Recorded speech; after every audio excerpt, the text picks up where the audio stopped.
Hey guys, I'm Urizi. This story is all about what if Naruto was raised by the Inuzuka family? What misadventures could stem from such an upbringing? Before we proceed with the story, please like and subscribe to this channel if you liked the video, and don't forget to check the description for the other works of the author if you liked the story. Let's start. Chapter 43, The Bet. It took Jiraiya, Naruto, and Orochimaru a couple more days before reaching Tanzaku town. It was during this time that the Toad Sage began Naruto's Rasengan training after divulging its properties to the blonde. Based on Jiraiya's demonstration and explanation, the Rasengan was a swirl of concentrated chakra.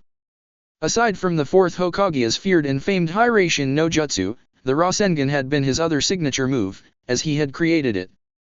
However, despite its sheer power, the Rasengan was actually still in its rough stage.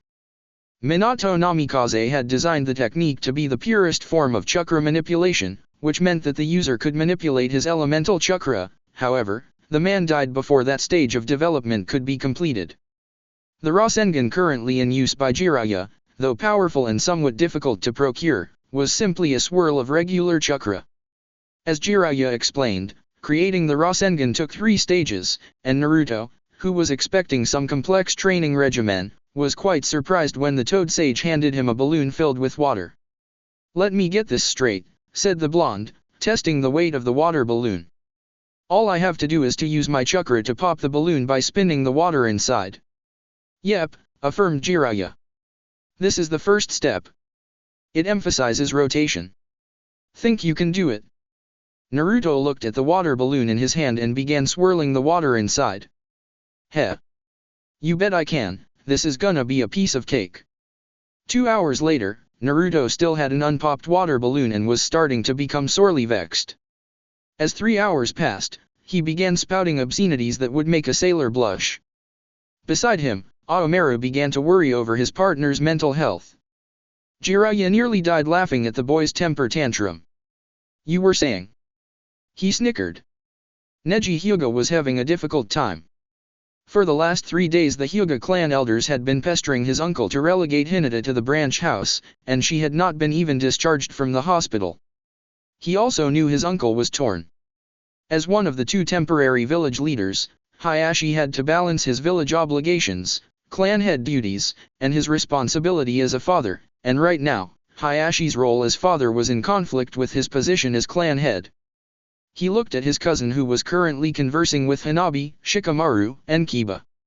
It was clear that the older Hyuga sister was trying to remain strong in the face of adversity, but it was apparent that she was also afraid, and Neji could not blame her. The caged bird seal was a painful and humiliating way of keeping the family divided. Family being slaves to family, it was just barbaric. "You look troubled." Hayashi Hyuga looked up to see his friend and former teammate looking at him worriedly. "Is it really that obvious?" murmured the Hyuga. "No," Tsame sarcastically replied as she sat across him. "Of course yes. Even Shito would be able to tell, and that'd be something because the man's as blind as a bat. Now please tell me what ails you."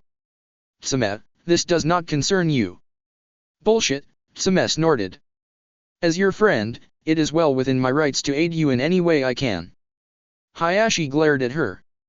"And as your friend, I am warning you not to stick your nose where it doesn't belong. It's clan trouble, isn't it?" Tsame asked smugly. "How did you dash?" Tsame chuckled. "Please, you and I have been friends since we were pups. Every time you have clan issues, you always tell me that it's none of my concern and that I shouldn't stick my nose where it doesn't belong. You're not leaving until I tell you my problems, aren't you?" "Yep. And I'm guessing that whatever I say or do will not change your mind." Tsame's grin grew even wider. Double yep. Hayashi released a heavy sigh. "Fine. As you know, my daughter Hinata was badly injured during the last Chunin exams. The doctor's prognosis was that unless the medic Tsunade heals her, Hinata will be crippled for life." Tsame nodded solemnly, as she had already heard the story from Naruto. However, Hayashi continued. "Even as Jiraiya-sensei and your son search for her, the Hyuga clan elders are already demanding that I send Hinata to the branch house and mark her with the caged bird seal." Just then, his tone gained a twinge of anger. Everything I have done so far has always been for the good of the clan, and yet those fools can't even grant me a slight reprise for my daughter. Out of 120 hyugas, 70% of those are already marked. What more do they want? Tsame was silent for a while, before speaking up. You know, you could always just mark those coots that you call clan elders. They are overstepping their boundaries after all. Hayashi stopped in mid-rant to look at the Inuzuka matriarch. A slight smile flitted across his lips. Now that you mention it, that could work. If the clan elders want their branded hyuga, I'll give them their branded hyuga. All things considered, it only took Naruto a day and a half to master the rotation exercise. Then again, he was never one to give up. He just kept on trying until he got it right. And he really had to give credit to Kakashi, Kurenai, Asuma, and Jiraiya. If they had not trained him in chakra control and element manipulation, his field and combat efficiency would have been greatly affected. Now that Naruto could do the rotation, the next step was to perform the rubber exercise to increase the Rasengan's power. To do this, Jiraiya handed him a rubber ball and told the blonde to use the air within the ball to pop the rubber casing. Not long after, the master-apprentice duo and the small red dog had reached their destination. Well brat, here we are, Jiraiya cheered, Tanzaku Town, the biggest little city in the world. Naruto momentarily ceased his exercise, observing the throngs that passed them. Whoa, there are a lot of people here. Obviously, Jiraiya gruffly replied, this is Tanzaku Town, the biggest holiday resort in this side of Fire Country. Considering how packed it is, finding Tsunade would be a lot harder than I thought. Yeah, Naruto muttered. With all these bars and casinos, finding Tsunade would be like looking for a needle in a haystack. Then I suggest we split up, said the Toad Sage. That way, we'll find her even faster. A good idea, Naruto mulled. Except for one teeny tiny problem. I don't know what she looks like. Grabbing his wallet, Jiraiya took out a photograph and gave it to the blonde. Here, use this. Naruto looked at the photograph. It was a picture of a beautiful young woman with blonde pigtails and a pair of larger-than-life breasts. Is this Tsunade? Asked the blonde. You bet, answered Jiraiya. Naruto frowned a bit. Didn't you say she was your teammate? This woman here looks so young. Jiraiya snorted. Take my word for it, she still looks like that considering her actual age, not that I'm complaining. It still seems a tad bit iffy. Look, if you want save your little girlfriend, just shut your trap and look for Tsunade. You can even use those clones of yours if you want, Jiraiya growled before heading off. For a moment, Naruto stared dumbly at the spot where Jiraiya disappeared to. Then it hit him. She is not my girlfriend. It had been 2 days since Naruto and company had arrived in Tanzaku Town, and they still had not found Tsunade. Naruto's grip on the rubber ball he was practicing on tightened. Stupid, lazy arrow senin. Always getting smashed and peeping on women. He looked up to the puppy on his head. Hey Aomaru, if you want, I'm giving you full authority to take a bite out of arrow senin. Erf, er. Trans, no way, man. That's just nasty. Okay, said Naruto. How about dash? Maybe you should get out of the sun for a bit, kid, a new voice cut in. You look like a nut job, talking to your dog like that. Naruto turned to glare at the speaker. Shows what you know. Oh. Standing before him was the woman in the picture Jiraiya gave him. She appeared somewhat inebriated, but it was definitely her. Beside her was a shorter, dark-haired young woman holding a pink piglet. Are you two dash? He inquired, but was cut off once more. Shizune, run! Screamed the drunk woman. It's a creditor. Shishao, he's not a creditor, assured the younger woman. This boy is much too young for that. Oh. Said the blonde, a tad bit sheepishly. I knew that.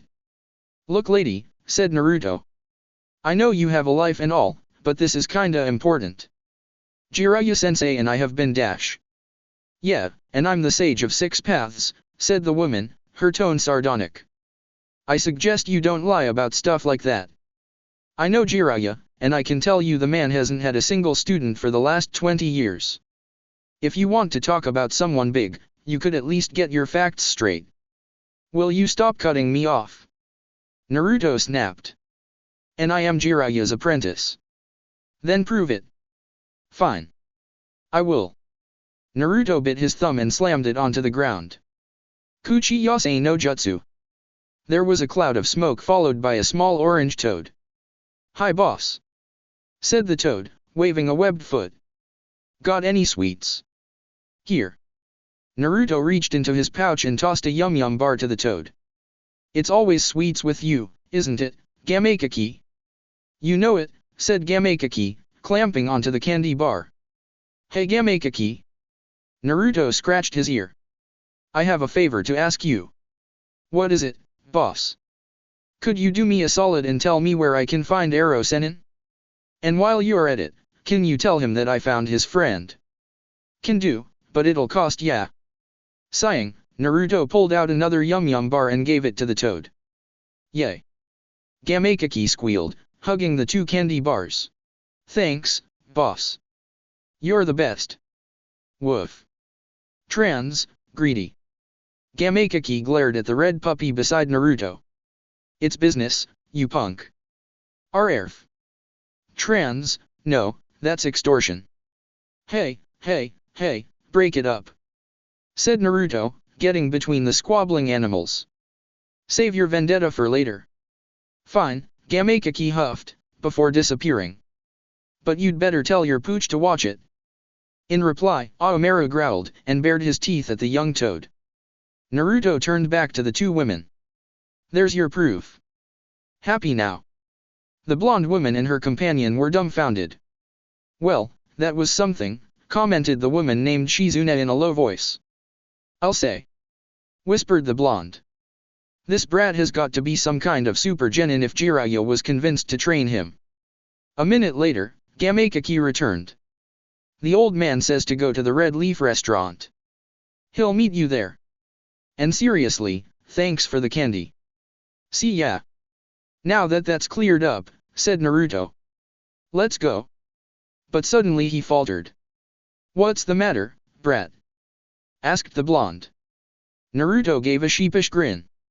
I just remembered that I'm not from around here. I have no clue as to where the Red Leaf restaurant is. I'll take you there, offered the dark-haired woman. But I believe we haven't been properly introduced.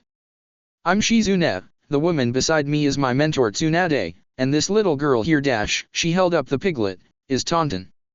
I'm Naruto Inuzuka, chirped the blonde, and this is my partner Aomaru. Pleased to meet you. Likewise, said Shizune. Now let's get you to that restaurant. Sensei did what? Tsunade asked, nearly dropping the sake bowl. It was during the Chunin exams, Jiraiya whispered. Konoha was attacked by joint forces from both Oto and Suna. Sensei was singled out by that snake Orochimaru and had to face off the Edo Tensei. He had no choice but to use the Shiki-Fyun. So he's dead. Jiraiya nodded solemnly. Tsunade slammed her fist so hard that the table cracked and Aomaru looked up in surprise. I knew that position was cursed. Every time someone becomes Hokage, he always dies by someone else's hand. Suddenly, there was a loud pop followed a shout of yes. I did it, but both Sunin ignored it. Oh come on, Tsuhime, said Jiraiya. You're exaggerating. Am I? Tsunade snarled, counting off the previous Hokages.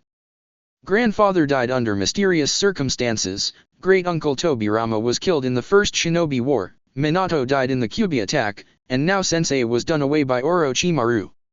Even the Hokage aspirants aren't safe. Don't you remember Dan and Nawaki?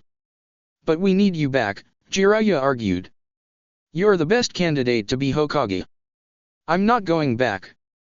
Tsunade shouted. Only a fool would aspire to become Hokage. Suddenly, the temperature dropped as killing intent leaked through the private room the Konoha company were staying in. You're the fool. Naruto yelled, the limp rubber casing still in his fists. You'd be really stupid to turn down an honored title like the Hokage. Ever since I was little, I've dreamed of becoming one, and your dismissal of the position is an insult to me, the old man, and all the other Hokages who have been. If you want the position so bad, you can take it and shove it. Tsunade snarled. That's it, Granny. Naruto yelled, lunging for the slug Sunin. You're going for a beatdown, Inuzuka style. Come on, Aomaru. As he threw a punch, he was intercepted by Tsunade, and was thrown back by a finger flick. Poor little baby thrown back by a finger, Tsunade jeered. And he wants to be Hokage? Get real. Shut up. Naruto tossed a soldier pill and tossed it to Aomaru. Jujin Bunshin no Jutsu. However, even with a clone, Tsunade still was too much for both Naruto and Aomaru. She simply batted them away with her finger flicks. And when Naruto entered his Shikyu mode, Tsunade simply became more brutal. Eventually, both Naruto and Aomaru collapsed to the ground panting. Had enough. Tsunade taunted. Naruto tried to stand, but was pinned down by Tsunade's foot on his chest. I will beat you. He gasped out. Tsunade looked down at the youngest Inuzuka. I don't think you're in any position to make bluffs of any sort. Who said I'm bluffing? Let me up, and I'll throw a Rasengan right through ya. Tsunade barked out a laugh. You're deluding yourself again, brat. Naruto shoved the limp rubber under Tsunade's nose. See this? This is proof that I've already completed the second part of the Rasengan training. Soon, I'll be able to make a sphere and I'll show you. The slug Sunin scrutinized the popped casing. Well, you seem to have piqued my interest. Alright, I'll humor you. How about if we have a little wager? If you can perfect the Rasengan in, let's say, about a week, I'll take back what I said, go home with you, and I'll even throw in this necklace, Tsunade offered, fingering her amulet. Naruto glared up at her. And what if I lose? Tsunade smirked. If you lose, you and the pervert will go home and leave me the hell alone. So, do we have a deal? Naruto cracked a grimace as Tsunade took her foot off him. You're on, Grandma. With that, the two blondes shook hands to seal the deal. As soon as Tsunade and Shizune left, Jiraiya faced Naruto with a pitted look, whereas Aomaru looked at the blonde reproachfully. Oh, come on, don't look at me like that. I'm beginning to think that the title of legendary sucker was given to the wrong person, Jiraiya muttered. Naruto glared at him. And what is that supposed to mean? Contrary to the first two steps of the Rasengan, the third step will take a long time to master. Hell, it took Minato Namikaze 3 months to perfect it, and you're going to create a functional Rasengan in a week? What were you thinking? I'm thinking of winning that bet, said Naruto, a serious glint shining in his eyes. That woman is Hinata Hime's last chance to remain a ninja, and I'm not gonna lose this opportunity. Then we'd better start your training ASAP, said Jiraiya. I don't want to pass up on a miracle in the making, and if I become the next Hokage, I'm blaming you. Chapter 44, Deal with the Devil. In a seedy bar in downtown Tanzuku Town, a blonde woman sat by her lonesome, drinking. After her eventful encounter with Jiraiya and Naruto, Tsunade Senju needed a little bit of something to clear her head, and for the last 25 years, it had been alcohol. As soon as Shizune and Taunton were out like a light, the older woman would sneak out and splurge on the happy juice. Thought I'd find you here, said an oily voice. A small crack appeared on the sake bottle as Tsunade tightened her grip on it. Orochimaru, she hissed. I have a proposition for you. Tsunade glanced down at the snake Sunin's purple arms and back to the freaky man. No, she said. Now drop dead. At the comment, Orochimaru's apprentice, a bespectacled boy with silver hair, opened his mouth to protest, but the older man raised his hand to stop the boy. Tsuhime, said the snake man with fake sadness. Are you really that cruel to deny a friend's request? In the blink of an eye, Tsunade grabbed the collar of her former teammate. You slimy bastard, she snarled. How dare you call yourself a friend after all what you did? And what makes you think I'd even lift a finger to help you? It was necessary at the time, princess, said Orochimaru with calm bearings. And if you help me, I will reward you generously. Nice try, said Tsunade. But you can't butter me up. Nothing you could possibly offer would make me heal your arms. The nasty smile usually on Orochimaru's lips grew even nastier still. What if I said that I could bring back Dan and Nawake? The pressure around the snake Sunin's collar increased and Tsunade's left hand curled into a fist. Don't even think of defiling the rest of my loved ones into one of your mindless meat puppets, snarled the slug Sunin. You've already done enough with my grandfather and great-uncle. But don't you want your lover and brother back? Tsunade's grip faltered. By now, Orochimaru's smirk was beyond unpleasant. He had struck Tsunade at her most vulnerable. Now all he had to do was to reel her in. Tell you what, said the snake man, smoothly plucking Tsunade's fingers off his collar. I'll give you a week to think about it, no pressure. After 7 days, we shall meet again. Tada for now, Tsuhime. He disappeared, leaving his former teammate angry and conflicted. Rasengan. Chakra burst out of Naruto's fingertips as the blonde made another attempt to form the energy sphere. However, instead of taking the shape of a spiraling orb, the chakra flared wildly until Naruto willed to cut the chakra flow to his hand. Where is that no-good arrow Sennin when you need him the most? The blonde rookie whined, flopping onto the grass. Bark, erf. Trans, knowing him, he's probably harassing the local girls again. One of these days, that old codger is gonna get what's coming to him. Naruto grumbled, getting up and going back to his training. And I'll be the one who'll give it. Aomaru rolled his eyes over Statemurnt, when a foreign scent wafted through the air. He sat up, sniffing and barking, but as suddenly as the scent appeared, it dissipated. What is it, boy? Naruto queried, running towards his partner. The small dog simply stood on his hindquarters, sniffing the air around him, barking still. Understanding the message his partner was trying to convey, Naruto sniffed the air as well, but found nothing out of the ordinary. Deciding to call it a day, the blonde Inuzuka and his dog went back to town to look for a perverted Sunin to pester. Shizune sat among the trees watching Naruto attempt to perfect the Rasengan. Hiding her chakra signature had been no problem, but with her quarry trained in the ways of the Inuzuka, Shizune had to find a way to block off the Inuzuka duo's powerful sense of smell. Fortunately, the young medic was an expert in poisons and tonics and had whipped up a potion to mask her scent. When the red dog sensed her, she realized that the potion had worn off and took another dose of the liquid, masking her scent once more. Thank God the potion was of the potent, fast-acting variety. As soon as Shizune peered through the foliage once more, she noticed that the blonde and the red dog were leaving. As they left, she had noted that the blonde's progress had been fairly slow in the last 3 days. At the rate he was going, Tsunade might actually win a bet for once. Jiraiya took a swig of sake. Ah, that hit the spot, he grunted. Yep, Tsunade agreed. Nothing slakes your thirst better than good sake.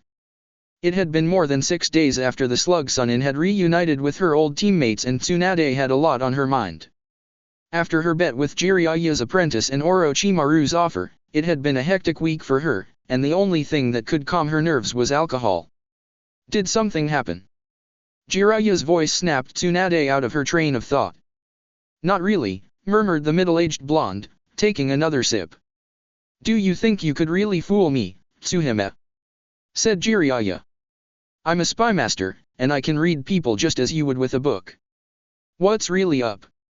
Tsunade laughed a bitter laugh. You always had to be the people person, didn't you? Guess, there's no use hiding it. I met Orochimaru last week. And? Still a bastard. Wanted me to heal his arms and all. Then he said he'd give me a reward. The Toad Sage gave her a critical eye. What kind of reward? Tsunade remained silent. What did Orochimaru offer? Jiraiya repeated. Dan and Nawake, Tsunade replied with resignation. So you're going to do it, huh? Asked Jiraiya. You're gonna heal the Teme's arms. I guess so. What do you mean you guess so? Jiraiya cried, standing up. It's either you do or you don't, and if you do, I swear dash. Suddenly, he silenced in mid-rant and fell to the ground, unconscious. Tsunade stood over the prone form of her teammate, an empty syringe in hand. I'm sorry Jiraiya, but a woman's gotta do what a woman's gotta do, she whispered, before fleeing into the darkness. Hey buddy. Yo. Jiraiya groggily awoke to the sensation of being nudged continuously. As he opened his eyes, he found the barkeep looming over him. "Sorry Mac, but you gotta go," said the man. "It's closing time." As the Toad Sage got up, he found himself rather off-balanced. Just then, the events that had transpired last night came crashing back to him. The drink with Tsunade, followed by an argument, and then, everything going black. It boiled down to one thing: Tsunade had drugged him. Getting up on shaky feet, Jiraiya ambled off to alert Shizune and the Inuzuka duo that Tsunade was in one sticky situation. Naruto was beyond exasperated. He had tried and tested all the possible training techniques, including the Kagebunshin training technique that he had read up in the Forbidden Scroll when he had ambushed Mizuki. A guy could only take so much. Wait a minute. One guy. He had been going on about it the wrong way. Then an idea struck him. He tossed a soldier pill towards his partner. "Yo Aomaru, catch!" The dog caught it, and Naruto made the necessary hand signs followed by the words, "Jujin Bunshin no Jutsu." Aomaru disappeared in a puff of smoke, only to reappear as a feral clone of Naruto. "Now we're talking," cheered the blonde. "Alright Aomaru, this is what we're going to do. I'm going to make a chakra shell, and you're going to swirl some chakra inside. If we get this right, that bet is as good as ours." "Why do I have to spin the chakra?" whined the beast clone. "Why not just get one of your Kagebunshin to do it?" "I would, but you're faster. With your kind of speed, you could whip up a chakra typhoon within seconds. Now let's do this." But before Naruto could test his theory, there was a rustle, and Jiraiya came stumbling out of the bushes, looking like he had seen better days. "Arrow Sennin? What in the seven hells?" "Naruto, come with me quick," the Toad Sage ordered. At the urgent tone in Jiraiya's voice and his current appearance, Naruto knew that there was something wrong. Very wrong. "What happened?" he inquired. "Tsunade has run off to Orochimaru." "What?" yelled a feminine voice. Tsunade's student leapt down from the trees, right in front of the Toad Sage and the Inuzuka duo. "How long have you been there?" Naruto asked. "Were you spying on us?" "That's not important right now," Shizune snapped. She turned to Jiraiya. "Where's Shishao?" "I don't know," the Toad Sage replied. "She knocked me out, and when I woke up, she was gone." A wave of despair washed over Shizune until she remembered that there was an Inuzuka duo in the vicinity. "Naruto," she implored. "Is there any chance that you could find Shishao for us?" "You bet," said the cheerful blonde. "I just need a scent sample and Aomaru'll do the rest." Shizune pulled out a hand towel. "Will this do?" Aomaru brought his nose to the towel before running off and barking. "He's found a scent!" Naruto yelled. "Come on, let's go. Orochimaru." The addressed man looked up to see the female member of his former team before him. "So Tsuhime, have you made your decision?" he asked glibly. "Yeah," Tsunade muttered. "Gimme your arms." The snake man eyed her warily. "So you are going to heal me?" It was more of a statement rather than a question. Nota. Channeling healing chakra, Tsunade was about to work on her former teammate's arms when Kabuto walked into the room. Suddenly, the silver-haired boy tackled the older medic away from his master. "What is wrong with you?" Tsunade snapped at the Yakushi boy. "Can't you see that I'm trying to heal your master?" "Heal him, my foot," spat Kabuto. "If you must know, I'm a medic too, and I can see your killing intent mixed with the healing chakra." Orochimaru looked at Tsunade with dangerous eyes. "Is this true, Tsuhime?" he asked in a sickly sweet voice. "Were you really going to betray me?" Tsunade inwardly cursed Kabuto for his interference. "You know what they say, you snake bastard, it takes a traitor to kill a traitor." Orochimaru clicked his tongue in displeasure. "And to think we were becoming chums. Kabuto, destroy her." Kabuto obeyed and went for the slug Sunin. For the first 30 seconds, Tsunade dominated the fight until Orochimaru gave the signal. Using the Shaozen no Jutsu, Kabuto slit his wrists and bright red blood oozed from the cuts. After draining out a substantial amount, he doused it over the master medic. Finding herself drenched in blood, Tsunade's hemophobia kicked in, and she froze up, allowing Kabuto to unleash his punishment over the older woman. Just as Kabuto was about to deliver a particularly nasty blow, he was suddenly barreled by a red, snarling ball of fur, and his arm was subsequently hit by a few senbon needles. "Back off from the granny, Teme!" Naruto yelled. Fur bristling, Aomaru leapt off Kabuto and snarled at the evil Sunin and his apprentice. Orochimaru sneered nastily. "So the cavalry has arrived, eh? Nevertheless, I shall have the pleasure of annihilating you as well." Kuchi Yasei no Jutsu. Using Kabuto's arm, Orochimaru used his apprentice's blood to summon Manda, the alpha summon of the snakes. Chapter 45, Tsunade's Redemption. Orochimaru grinned menacingly as his summon loomed over the battered Tsunade and the groggy Jiraiya. Naruto's hand instinctively flew to the hit of his Kodachi. Beside him, Aomaru whimpered at the sight of the giant snake but stood his ground nonetheless. On the blonde Inuzuka's left, Shizune readied another set of senbon needles. "Relish on your offerings, Lord Manda," crowed the psychotic snake man, jumping onto the snake's head. The snake lord gave a deafening hiss before lunging down towards his summoner's enemies. Kuchi Yasei no Jutsu. Acting fairly quickly for a drug-addled man, Jiraiya called out one of the two beings in all of creation who could stand up to Manda. "What is it now, Jiraiya?" snapped the toad boss. But before the giant toad could continue his usual tirade on Jiraiya's debts, he was tackled by Manda. "Out of my way, frog," hissed the snake. "Oh, it's on now," Gamabunta growled, unsheathing his tanto. "I guess my wife will get that snakeskin belt she's wanted after all." While Orochimaru and Jiraiya dueled with their summons, Shizune and the Inuzuka duo had teamed up to fight against Kabuto. Using the Inuzuka agility, Naruto threw out a flurry of thrusts and slashes towards the male medic, whereas Aomaru in clone form went at him with his claws. As a poison and senbon expert, Shizune used her poison jutsu and venom-tipped needles to fill in her share of the fight. "I knew from the start that there was something up with you," snarled the blonde Inuzuka, going for Kabuto with a particularly furious swipe. Kabuto simply smirked. "You should really trust your instincts, Inuzuka-san. Because..." The medic pumped more chakra into the already active Shaozen no Jutsu. "It's usually right. Hoden Suru." Discharging the pent-up chakra in his palms, Kabuto hit the blonde with the raw energy, wounding him. "Naruto!" Shizune and Aomaru screamed in unison. The beast clone grew increasingly furious and pounced towards the traitorous medic, throwing a barrage of kicks and punches at him. However, Kabuto simply hit Aomaru with a three-strike combo, the third strike involving a palm thrust that sent the beast clone flying back into the already injured Naruto. Kabuto chuckled darkly. "I guess it's just you and me then, Shizune-san." He lunged towards her, the Shaozen no Jutsu flaring once more. "Once I do away with you and your sensei, I will be the greatest medicnin in the world." "You're crazy," Shizune gasped.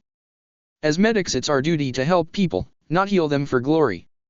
You don't even deserve to be a medic." Dakujiri. A toxic fog spewed out of the woman's mouth towards Kabuto, only to have him retaliate with another chakra discharge. Naruto winced as he shoved Aomaru off him, and used his Kodachi as a prop to pull himself up. Getting up, he saw Kabuto hit Shizune in the legs with the same attack that injured him in the first place. The older medic fell to the ground, writhing in pain. "Shizune-san!" Naruto yelled, taking a few steps towards the wounded female. "Naruto! Don't!" wheezed the medic, despite her pain. "You're walking right into his trap." Naruto stopped cold. "A trap? What trap?" Kabuto's cheerful smile was unnerving. "She means this one, Naruto-kun," he replied, kicking the blonde before going back to dispatch of the still frozen Tsunade. "Say goodbye, you old has-been," he sneered, charging his Shaozen no Jutsu. Naruto clenched his fists in anger. He had to stop Kabuto, but with the older boy knowing every move and jutsu in the blonde's arsenal, it was near impossible. Unless the Rasengan. The blonde could use the Rasengan, but every attempt to create it had been a failure so far, and his theory was still untested. Then again, The best way to test a combat theory was to put into action. It was now or never, he had to do it. Channeling his chakra, Naruto molded a shell while Aomaru spun the chakra inside. Upon attaining the desired results, Naruto sped towards Kabuto and rammed the spiraling sphere into the medic's left side. The Rasengan's power was incredible. It had practically ripped through Kabuto's side, giving him extensive damage. Alright. Now that's what we're talking about.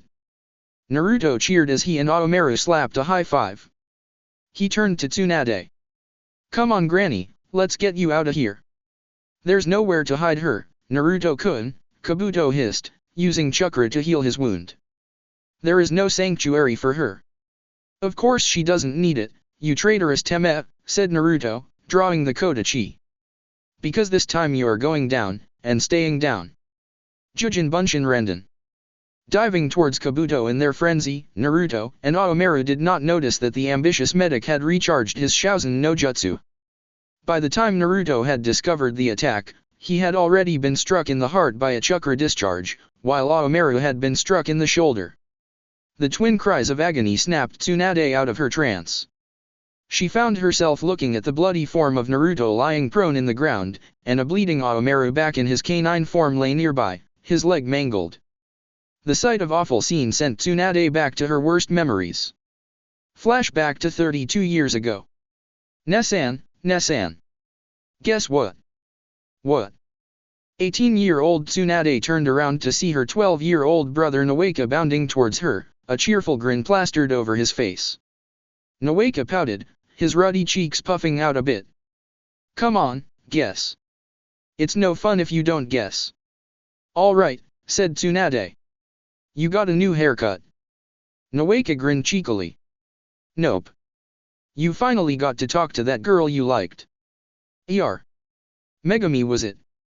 The Senja boy blushed a bit and shook his head shyly. Tsunade hummed, pretending to think very hard. You're finally a ninja? She asked, pointing to Nawaka's new Konoha forehead protector.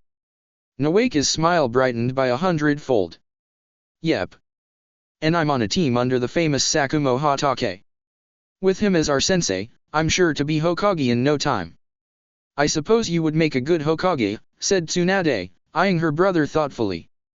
But you're missing something. Nawaka looked at his sister curiously. What is it, Nessan? Tsunade took off the Shodae's pendant and slipped it around Nawaka's neck. Nawaka was dumbfounded. Grandpa's amulet? For real? Tsunade nodded. For real. Make me proud, Otauto. Nawaka gave a squeal of delight and enveloped his sister in a crushing hug. Thank you, Nessan. Thank you. Guess what, Nessan, we're finally getting our first C rank. Really? What is it? I can't tell you that, Nessan. It's confidential. But I can tell you that we'll be leaving tomorrow. Tsunade ruffled her brother's hair. Well kid, you've made it this far. And I have to say, I'm really proud of your progress. When you go out on that C rank of yours, just remember to come back in one piece. Don't worry, Nessan, assured Nawaka, giving Tsunade a wink and a thumbs up. I'll be careful. Along with 5 other jonin, Tsunade sped through the forest as if hell itself had been on her heels. Sakumo Hatake had just sent word for backup. Apparently during the mission, Team Sakumo had been ambushed by a group of Kyomonin. Please be alright, please be alright. Tsunade mentally prayed, hoping that the higher powers would hear her plea. There they are.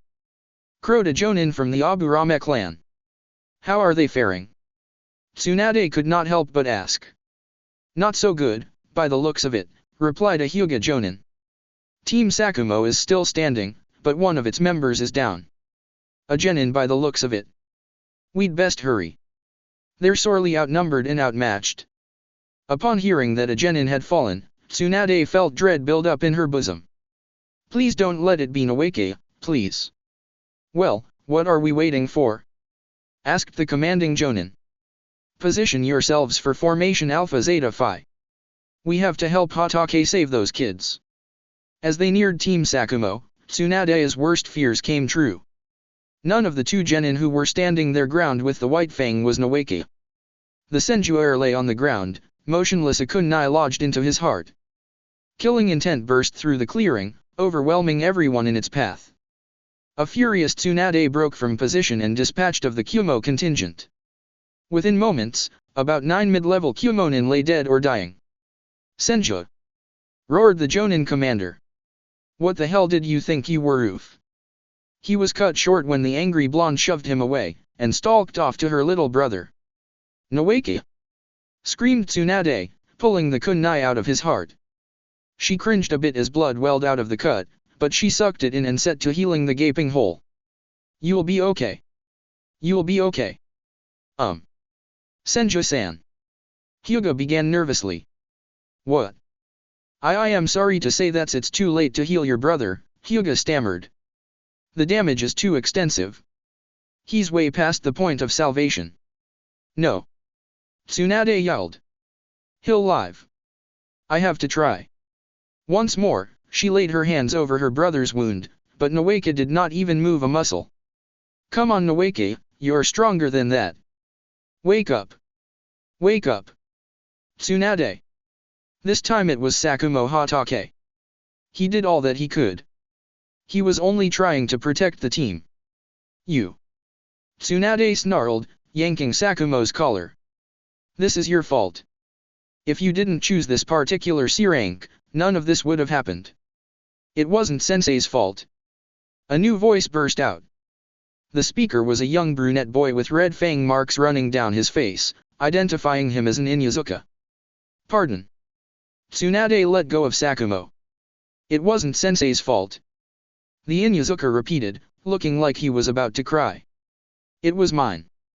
I wasn't careful. By the time I sensed the kunai coming at me, it was already too late. I choked and he pushed me out of the way, taking the blow for me. He saved me, even though all I ever did was laugh at him for wanting to be Hokage. He saved me. All anger left Tsunade as grief settled in. She fell to her knees, sobbing as Sakumo came up from behind her. He died a hero, murmured Sakumo, taking the Shode's amulet and handing it back to Tsunade. The most honorable death anyone could have. Flash forward 8 years later. You can take off the blindfold now, Tsuhime. As Tsunade opened her eyes, she found herself in a field of wildflowers. Oh Dan! It's beautiful. Is this the surprise you were planning to show me? Actually, this is the surprise, said Dan, pulling a palm-sized box from his pocket. He knelt down on one knee and opened the box. A white gold wedding ring was wedged inside. Tsuhime, will you marry me? Tsunade was speechless. All she could do was envelop Dan in a hug with tears of joy streaming down her face. I'll take that as a yes. Dan walked in, carrying a large backpack. By the looks of it, he was going out on a mission. A fairly long mission. Sweetheart, I'm afraid we'll have to postpone the wedding until next week. Tsunade looked up from the medical reports she had been reviewing. What? Why? Dan looked apologetic. It's like this. There have been reports of border conflict and Sandaime has sent several ninjas to relieve the garrison forces there, myself included of course. Of all ninja, why you? Dan's fingers twiddled around his backpack strap. Remember that petition we sent? The one about making it mandatory for every ninja team to have a medic nin? Sandaime finally approved, but of course I'll be going in personally to prove that the program really works. Tsunade gave her fiancé a light peck on the lips. I'm sure it will. I hope so, said Dan. If this is successful, it'd be a breakthrough for shinobi lifestyle everywhere. Stop being so wishy-washy about it, Tsunade chided. As a future Hokage you ought to be more confident. But Tsuhime dash. No buts, Dan, Tsunade asserted. I didn't give you my grandfather's necklace so you can wuss out. I gave it to you because I knew you will become a Hokage. Now repeat after me, the program I petitioned works. The program I petitioned works. I am going to be a great Hokage. I am going to be a great Hokage, Dan repeated. And I am marrying the woman of my dreams. What? I didn't know you were into girls, Tsuhime, Dan teased. Shut up, Dan, said Tsunade, playfully swatting her fiancé with a rolled-up newspaper. Kidding, kidding, Dan chuckled, holding out his hands in front of him. Then he grew serious. I am marrying the woman of my dreams, because I am marrying her in a week. With that, he kissed Tsunade full on the lips. Tsunade sat in shock as Sarutobi placed a familiar necklace in front of her. It was her grandfather's necklace. The same necklace that she had given to Dan. No. She whispered. No, no, no. And with the last no she slammed her hands on top of Sarutobi's desk, shattering it into toothpicks. I'm sorry Tsunade, said the Sandaime. It was like the day Nawaka died all over again. We were getting married when he came back, murmured the slug Sunin, blankly picking up the talisman. He was supposed to marry me. I know. Muttered Sarutobi. But even if we've had our whole lives planned out, it still has a tendency to ricochet. Ah, such is the life of a shinobi. He wasn't supposed to die yet, Tsunade insisted. He died fighting for Konoha and the Land of Fire, said Sarutobi. He died a hero. End flashback. He died a hero. He died for Konoha. He died an honorable death. Tsunade's eyes flickered back to Naruto. The boy had taken a death blow intended for her. Even though she had belittled the position of Hokage, the blonde Inuzuka and his partner had fought tooth and nail to protect her. This Naruto. He was just like them. Like Dan, like Nawaki. Brave, selfless, and hopeful. Running towards the struggling Naruto, Tsunade strengthened her resolve. She may have not been able to save Dan and Nawaki, but she'd be thrice Beta Ned if she'd let another hero die before his time.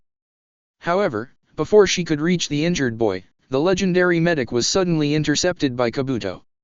You will die here, screamed the silver-haired medic, lunging towards Tsunade, his Shaozen no jutsu flaring at full power. Tsunade evaded his attack and countered with an axe kick that sent Kabuto flying. I beg to differ. You might think otherwise after this. Kabuto hissed, making a few more incisions with his Shaozen no jutsu, the blood splattering across the approaching Tsunade. Kabuto smirked, expecting the woman to freeze over like last time.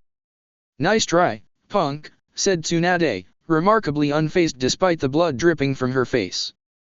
But it's not going to work this time. Impossible. Kabuto gasped. You should be petrified from fear by now. You know what they say about fear, punk, Tsunade replied, giving the astonished Kabuto a punch to his recently healed Rasengan wound, the pain knocking him out. It's all in the head. With Kabuto down and out, Tsunade quickly ran back to Naruto. Despite the severity of his injury, the blonde was still alive, conscious, but barely breathing. Don't you dare die on me, Naruto Inuzuka, warned Tsunade, as she prepared to heal the boy. Don't even think of dying on me. Naruto flashed Tsunade a weak grin as he reached out for her necklace. I'm not dying anytime soon, Granny. Sides, I believe you now owe me your pendant. Told ya I'd win. Shut up and save your energy, Tsunade chided, channeling the healing chakra. Within moments, the slug Sunin had closed off the wound and put him under a sleeping jutsu. As soon as Naruto's condition was stabilized, Tsunade took off her amulet, slipped it over the unconscious Inuzuka. Shishao, look out! Shizune yelled. Tsunade whirled to see Orochimaru lunge towards Naruto, his kusanagi drawn. Acting quickly, the Senju descendant dove into the sword's path, taking the blow. Shishao. Chapter 46, Sunin Showdown. Shizune could only look in sheer horror as her mentor was impaled by the kusanagi sword. The sword dug deep into Tsunade's stomach and came out through her lower back. Quickly healing herself and Aomeru, Shizune and the Ninken moved to help Tsunade, but a crushing wave of killing intent from Orochimaru kept them from coming to the slug Sunin's aid. Jiraiya and Gamabunta rushed in as well, but were boxed in by Manda and forced to continue battling the Snake Alpha. A foolish move, Tsuhime, Orochimaru remarked, pulling out the kusanagi. That strike was meant for that meddling brat, not you. Something tells me that letting him live would only create another thorn in my side. Chuckling evilly, he brought down the kusanagi once more, aiming to skewer Naruto. But before the blade could meet its mark, it was intercepted by a smaller blade. Tsunade had picked up Naruto's Kodachi, using it to parry the Kusanagi. And something tells me that letting him live will create one of the greatest Kages in Konoha's history, she retorted, pushing back the snake Sunin. You're not getting through him, slimeball. Not while I'm still around. Pa. Orochimaru spat. Kage? That title is meaningless. I've seen missing nin more powerful than those overglorified guard dogs. Only an idealistic fool would still want to become one of those. Only a fool would aspire to be Hokage. That was what Tsunade had told Naruto. A wave of guilt swept over the slug Sunin. The boy had looked downright insulted, and Jiraiya himself had been none too pleased, considering that their recently deceased sensei was none other than the Sandaime who had given his life to free the Shodai and Nadaime's souls from Orochimaru's twisted ministrations. Sacrifice. That was what the title of Hokage symbolized. It meant sacrificing what they held dear for the greater good of the village. Nawaki had sacrificed his future, Dan had sacrificed his love, Sarutobi had sacrificed his life, and Naruto had nearly followed suit. Tsunade felt downright ashamed. She had been selfish, spending the last 15 years in a drunken haze, but no more.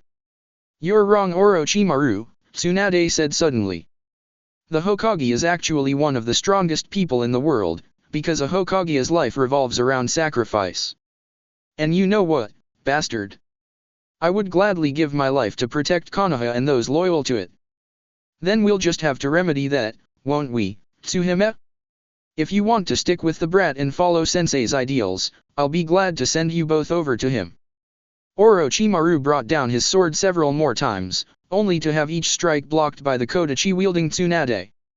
Why do you even bother to protect that boy? You have no obligation to him. And that village? Have you forgotten that it was their petty wars that took away your brother and lover? Au contraire, snake bastard, Tsunade snapped. It is within my line of duty to protect Konoha and its loyal shinobi because I am the fifth Hokage. At the outburst, she connected Orochimaru with a powerful kick that sent him flying several meters backwards. Impressive, Tsuhime, the snake Sunin cackled madly. I'd never expect you to have such an aptitude for Kenjutsu. He leapt up into the air, before landing back on Manda's nose. But let's see if that can save you from the power of the snakes. Tsunade grit her teeth, knowing that she was too injured to take on the Snake Lord. However, she still had a few tricks up her sleeve. Ninpo, Suzo Saisei. Activating the seal on her forehead, Tsunade was enveloped in a burst of chakra that healed her wounds instantaneously. Shizune could not believe it. Her mentor had actually used the Suzo Saisei. While the jutsu did a lot of good by healing all of its users' wounds despite their severity, it had one major drawback. By speeding up the cell division, the user's lifespan was shortened every time the Suzo Saisei was used. Orochimaru grinned maniacally. So you healed your wounds. But I highly doubt that would save you from Manda's wrath. Prepare to die, Tsunade. He crowed as Manda charged towards the blonde medic. Think again, Teme. Jiraiya yelled as Gamabunta landed heavily right in the Snake Lord's path. Now, Tsunade. Nodding, Tsunade cut her palm with Naruto's Kodachi. Kuchi Yase no Jutsu. She cried, slamming her bloody hand onto the ground. There was a tremendous cloud of smoke and Tsunade rose higher and higher into the air. When the smoke cleared, the blonde was standing between the eye stalks of a giant slug. The unexpected appearance of the slug temporarily halted the battle between the Toad Boss and the Snake Lord. Lady Tsunade greeted the slug in a pleasant, feminine voice. It's been years since I last saw you. Yeah, agreed the female Sunin. It's nice to see you again, Lady Katsuyu, but it's best if we save the pleasantries for later. Right now, she pointed to her former teammates and their summons.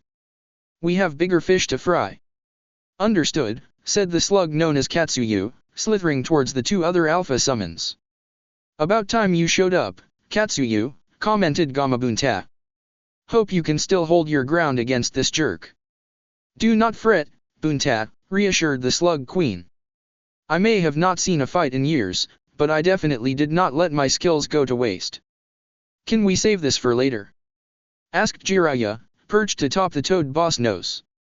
Evil, Psycho Snake Man at 12 o'clock. Orochimaru sneered nastily at the Toad Sage's remark.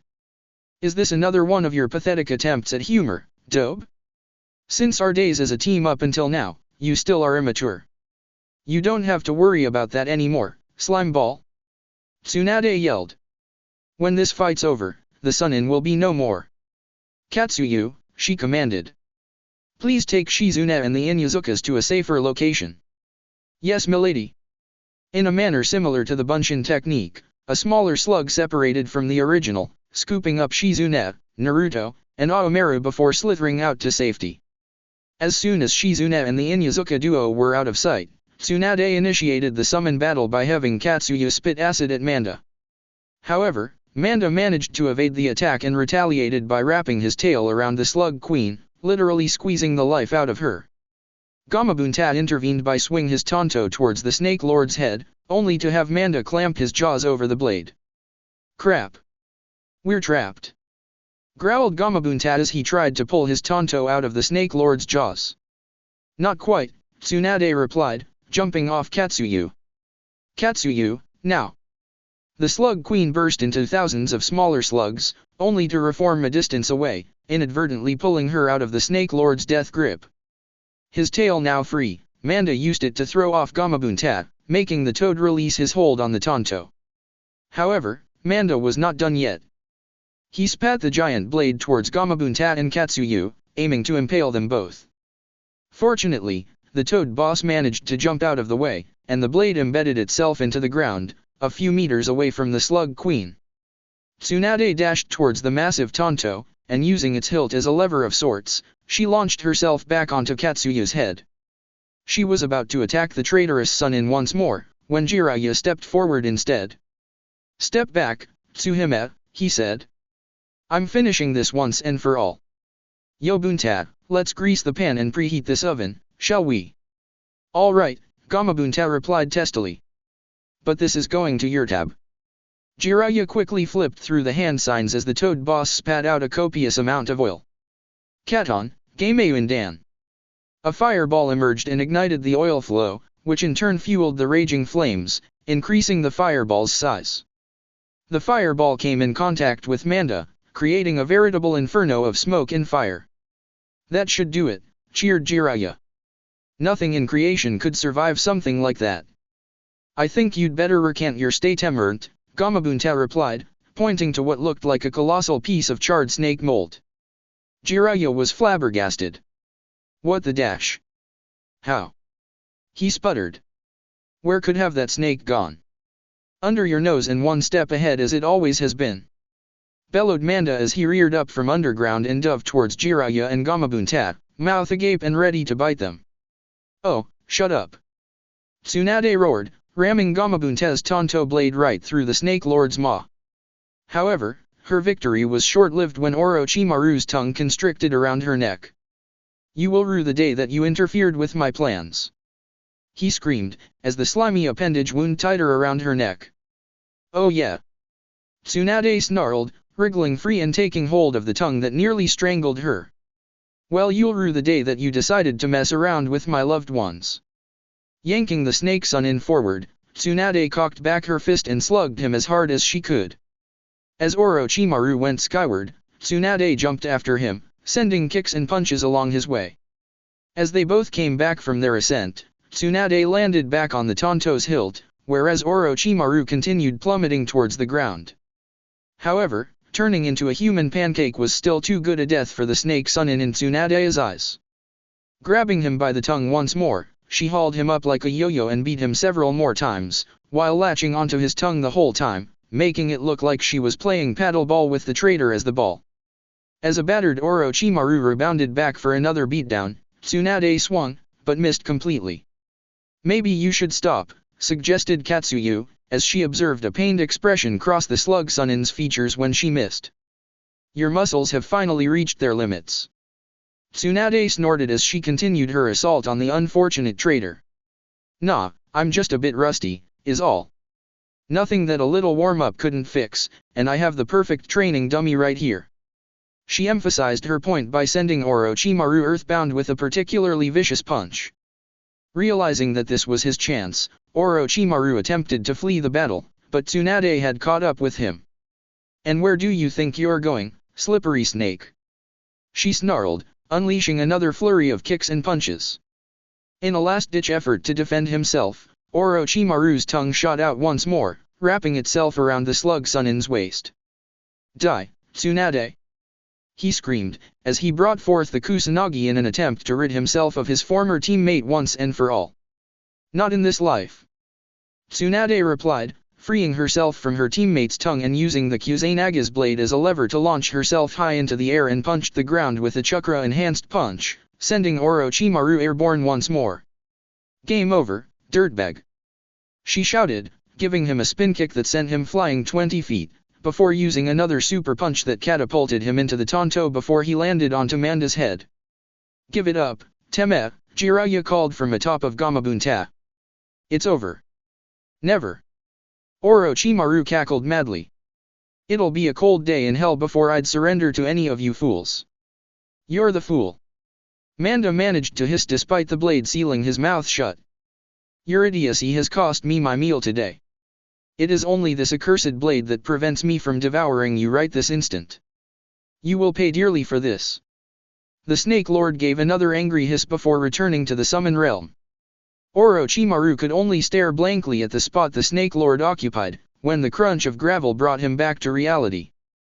He looked up to see his former teammates staring down at him in disgust. Jiraiya was quick to remark, "Well, how the mighty have fallen." Orochimaru choked out a bitter laugh. "You really think you could defeat me? I, who have achieved immortality?" he crowed, peeling off his face to reveal the true visage of his host's body. He looked at Tsunade. "Even if you will not heal my arms, I'll simply find another way." "Oh, that is just wrong on so many levels," Tsunade commented. Jiraiya simply glared at the man he once considered as his best friend. "This isn't Orochimaru," he whispered to himself. "The Oroteme I knew would never defile a human body for his own personal gain. This has to be someone else. I'd hate to cut this reunion short, but something came up," Orochimaru sneered as he phased into the ground. "Till next time, dear friends." Jiraiya and Tsunade dove in to prevent the villain from escaping, but it was too late. Orochimaru had once again evaded the long arm of the law. "Well, at least we managed to catch his whiny little assistant," Jiraiya muttered. "That's one traitor down for the books." "I beg to differ, Lord Jiraiya," said Kabuto as he weakly got up. "A word of advice, you really shouldn't count your chickens before they hatch." "Jiraiya, come on. Grab him!" Tsunade screeched, lunging for the bespectacled medic. The Toad Sage joined his teammate, but Kabuto was able to slip through with a Kawarami no Jutsu before using the Shunshin to disappear without a trace. Tsunade stared at the spot where the young traitor vanished before punching the ground in vexation. "Damn it! Knock, knock!" Jiraiya chirped as he, Tsunade and Shizune entered the hotel room where Naruto and Aomeru were currently staying as they recuperated from their battle against Kabuto. Naruto put down the magazine he was reading. "Ero Senin. Granny Tsunade.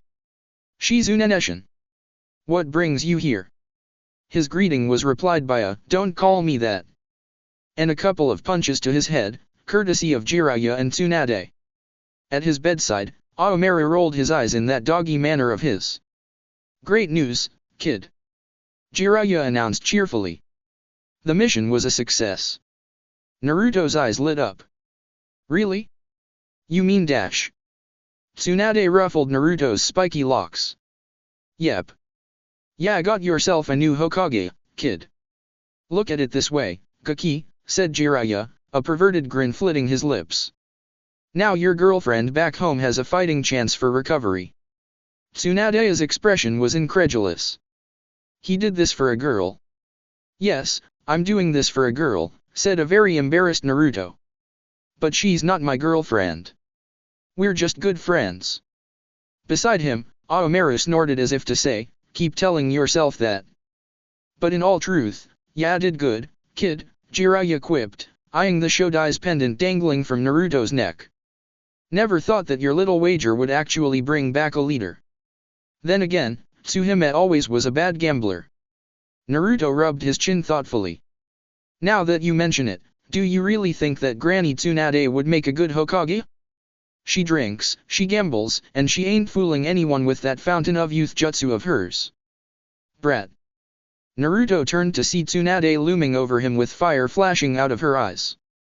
She brought up her finger, and the blonde screwed his eyes shut, expecting another finger flick, like his last encounter with the slug Sunin. However, the pain and the flying sensation never came. Instead, there was a slight poke on his forehead.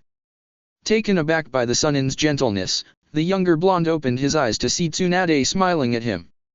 You're a really miracle in the making, kid. I have a feeling that you'll become an excellent ninja and a great Hokage in the future. Naruto blushed. Really? Tsunade kissed him on the forehead. Really? Naruto pumped his fist into the air before jumping out of bed. Look out world, cuz here comes Naruto Inuzuka, future Hokage. That's it for part 9. Thank you for watching and see you on the next video.